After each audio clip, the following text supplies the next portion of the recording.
Autre proposition choc du jour, le député macroniste Carl Olive qui plaide pour l'envoi de militaires dans certains quartiers gangrénés par le trafic de drogue. Cette proposition est absurde. Voilà. Enfin, je veux dire, c'est la proposition qui ne sert à rien de ceux qui n'y connaissent rien ou pas grand-chose. C'est toujours la même proposition de dire qu'on va envoyer des gens qui ne sont ni équipés ni formés pour se substituer à ceux qui sont équipés et formés.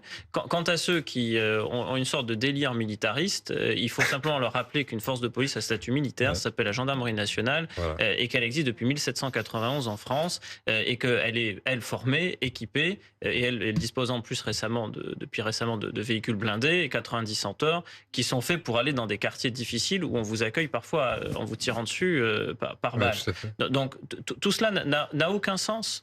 Les forces armées terre, air, mer, enfin marine nationale, elles servent à autre chose que cela. Et donc je ne vois pas quelle plus-value il y aurait à vouloir les mobiliser dans ces quartiers. Ceux qui préconisent ça se sont jamais penchés sur la réalité opérationnelle des problèmes qu'ils voudraient traiter. Non, il y a des policiers. Quand il y a des situations qui sont des situations de plus haute intensité, on a des CRS renforcés, on les a cités, 80, enfin 8, 80, 82, 83.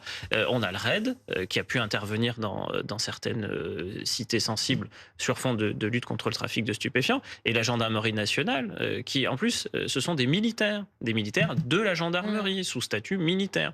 Donc il y a déjà tout en réalité. Il ne faut pas vouloir substituer des choses qui ne fonctionnent pas à des choses qui fonctionnent. Enfin, sinon, comment voulez-vous vous en sortir? Donc, il nous reste 30 secondes, Jean-Marie Bonnat. C'est vraiment absurde.